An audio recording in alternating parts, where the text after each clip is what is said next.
Você já se perguntou por que algumas pessoas parecem ter sucesso em tudo que fazem, enquanto nós às vezes lutamos para manter uma simples rotina? A resposta não está no talento, na genética, na força de vontade ou na mágica.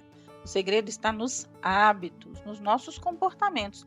No podcast de hoje vamos desvendar os princípios poderosos do livro Hábitos Atômicos, um best-seller de James Clear, e que vai ajudar você a construir hábitos positivos que impulsionam seus objetivos, eliminar os hábitos ruins que te impedem de alcançar seu potencial e dominar um ciclo de hábito que parte da premissa de 1% a cada dia, sem sofrimento, sem dor, um passo a passo que vai com certeza transformar seu resultado, sua performance, sua vida.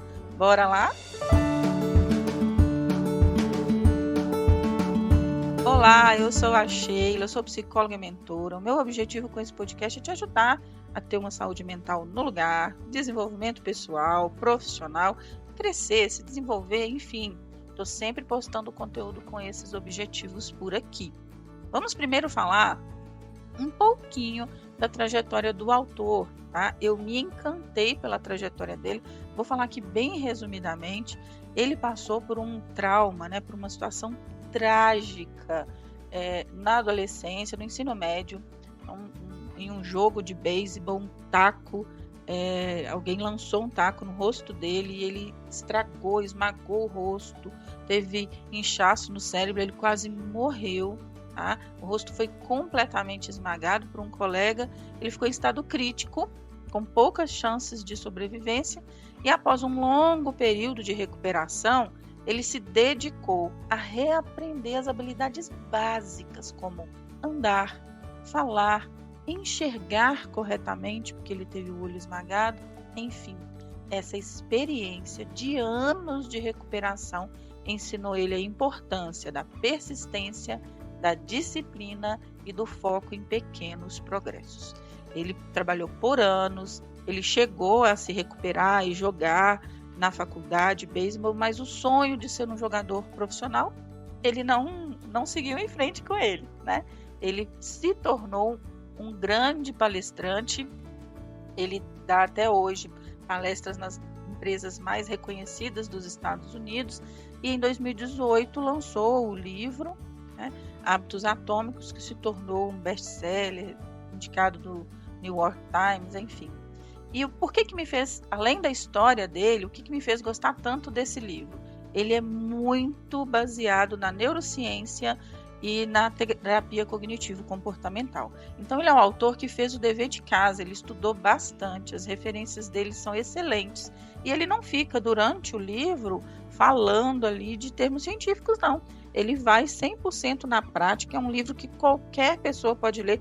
Um adolescente que pegar esse livro e ler, mesmo sem conhecer grandes palavras, ele vai conseguir entender e vai conseguir aplicar. Então, ele é um livro fantástico para quem está começando e para quem tem dificuldade de criar novos hábitos. Agora vamos falar do que o autor entende, o que eu, na verdade, abstraí como as coisas mais importantes desse livro. Primeiro, ele dedica uma parte grande do livro falando do conceito da melhoria de 1%. Ele chama a regra de ouro da melhoria original. A ideia central é a seguinte: pequenas melhorias de 1% feitas de forma consistente ao longo do tempo vão se acumulando e gerando resultados extraordinários. Como que isso funciona na prática? Imagine que você, 1% a cada dia, você melhora 1% a cada dia numa habilidade ou área da sua vida, tá? Pode parecer pouco no início, mas essa pequena mudança vai se multiplicando e aos poucos, 1% a cada dia, quanto você não vai ter mudado em um ano, né? Então, ao invés de buscar grandes transformações do dia para a noite, foque em fazer pequenas mudanças dia após dia e que sejam sustentáveis. Esse é o conceito de hábitos atômicos. Então, ele compara esse 1% ao átomo, tá? O que acontece? Pelo menos como psicóloga eu percebo. As pessoas querem mudar do dia para a noite, elas querem se transformar da água para o vinho. aquilo vai ficando difícil, vai ficando insustentável, e aí a pessoa desiste e volta ao comportamento anterior, tá?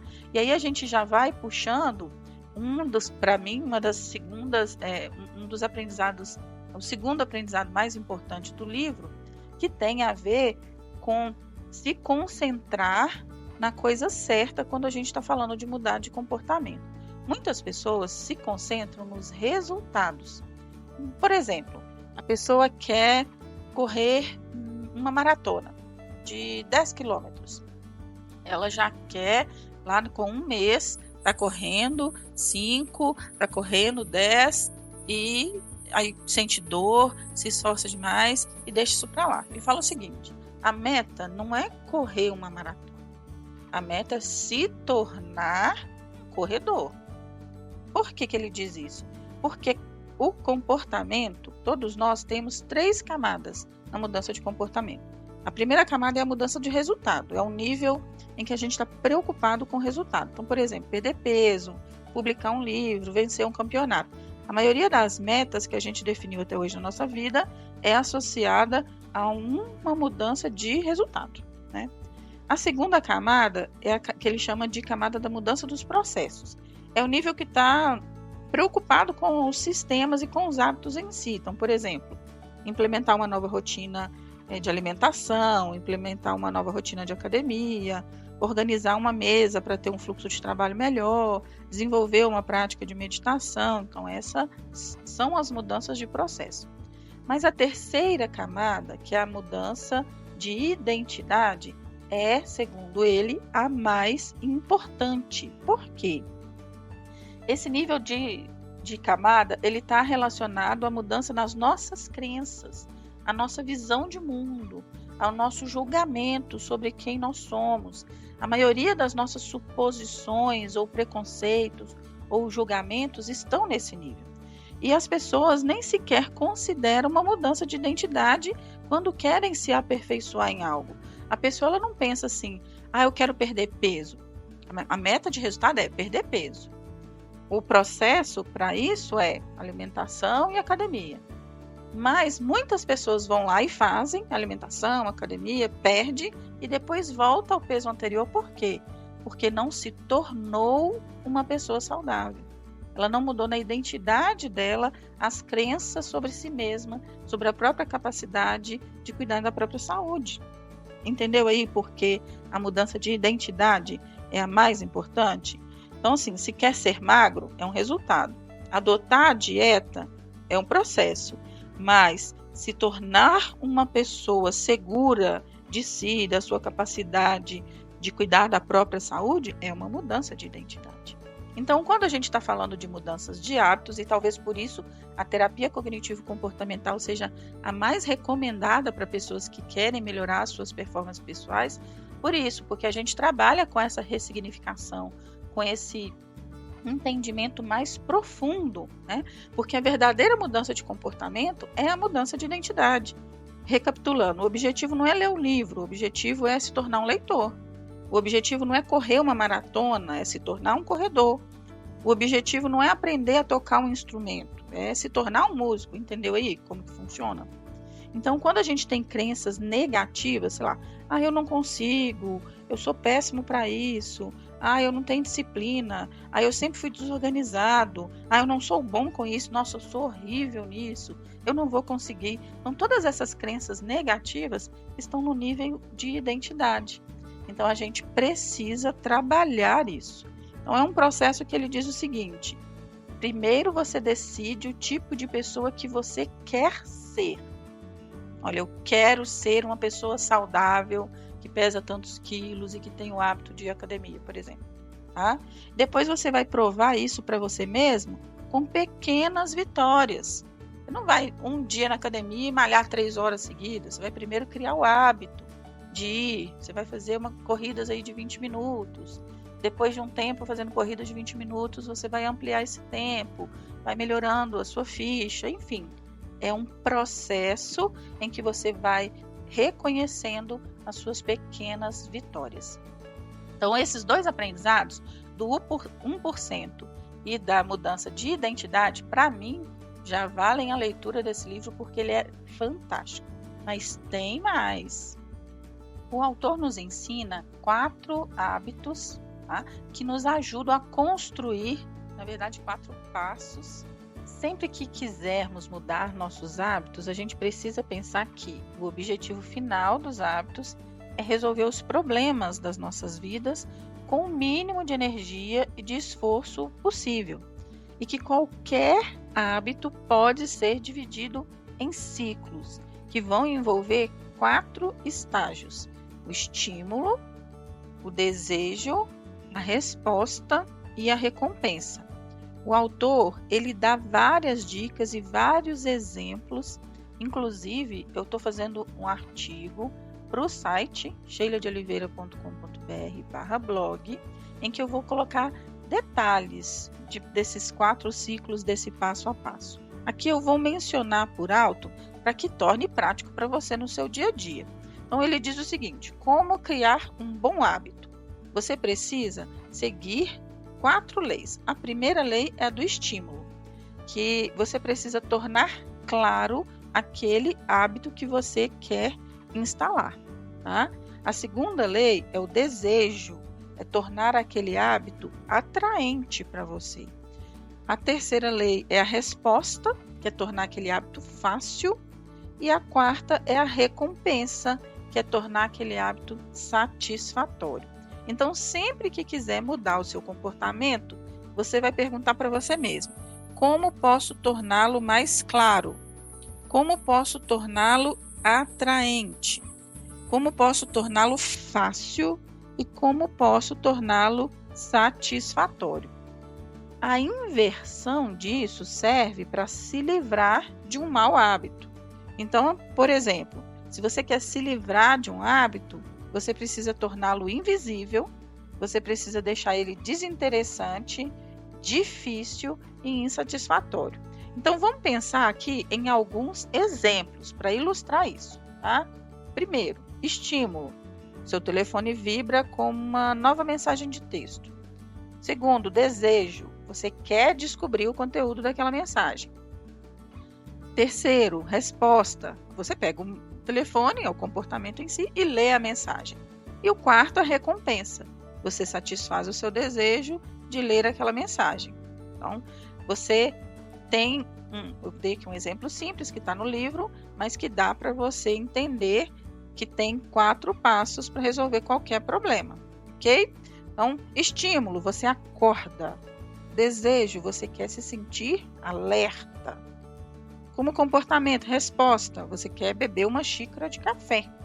E a recompensa, um desejo de se sentir, você satisfaz esse desejo de se sentir alerta, sente o gosto do café e associa aquele cheiro, aquele gosto ao despertar e ao ato de acordar. Enfim, sempre que a gente estiver falando de mudança de comportamento, a gente precisa entender o ciclo dos hábitos. Primeiro, estímulo. Segundo, desejo. Terceiro, recompensa. Terceiro, resposta. Quarto, recompensa. E que a gente, de um modo geral, todo e qualquer hábito vai seguir esses passos, ok? Então, quando você pensa hoje naquilo que você quer mudar na sua vida, me diga, como você pode tornar mais fácil a criação de um hábito que tem a ver com quem você quer ser e com o hábito que você quer desenvolver. Vamos pensar em um outro exemplo prático. Na verdade, alguns exemplos que o autor inclusive cita no livro. Então, você pode mudar o seu ambiente, o contexto, que o primeiro passo é o estímulo. Então, como você pode configurar o seu ambiente para te estimular? Então, se você quer se lembrar de tomar sua medicação toda noite, você pode colocar o frasco de comprimido bem ao lado da pia do banheiro, onde você escova os dentes, né? Se você quer praticar violão com mais frequência, você coloca o violão num suporte no meio da sala de estar. Se você quer se lembrar de enviar cartões de agradecimento ou cartões de Natal, você pode deixar um lembrete ali no espelho onde você vai ver todos os dias, ou pegar os cartões, comprar e deixar na mesa onde você vai ver e vai ficar estimulado a fazer. Se você quiser beber mais água, Você vai manter o hábito de ter com você a garrafa de água cheia e vai espalhar de repente 2 ou 3 garrafas nos lugares que você trabalha, para assim você conseguir o hábito de beber mais água. Então, o primeiro passo é você pensar em como tornar o seu ambiente mais estimulador para que você inicie a construção desses hábitos. Como eu disse agora há pouco, vou deixar em detalhes listas dos ciclos, né, de estímulo, de desejo, de resposta e recompensa, de como tornar o hábito mais atraente, em como você vai configurar a sua vida para que você tenha esse passo a passo para deixar o hábito mais fácil. A gente precisa ter o menor esforço possível quando a gente fala de criar novos hábitos. Tornar ele claro, tornar atraente, tornar fácil, tornar satisfatório, configurar nosso ambiente, ter clareza de quem queremos ser, que essas mudanças precisam ser a nível de identidade e mudar 1% por dia, valorizando cada pequena conquista e progresso. Combinado? Então, se você quer ler um livro, por exemplo, comece lendo poucas páginas todos os dias. Daqui a pouco você já desenvolveu o hábito de ler o livro, né? Assim a gente vai mudando os comportamentos, e se você tem muita dificuldade de fazer isso sozinho, procura ajuda. A terapia com certeza pode ser uma forma de te ajudar. Se você gostou desse podcast, compartilha com o máximo de pessoas que podem se beneficiar dele. Me siga também nas redes sociais, @SheilaDeOliveiraPsi, sempre tem conteúdo novo por aqui. E consulte o nosso site, sheiladeoliveira.com.br/blog, para que você veja o artigo completo também, com um passo a passo para criar novos hábitos. Um abraço e até o próximo podcast.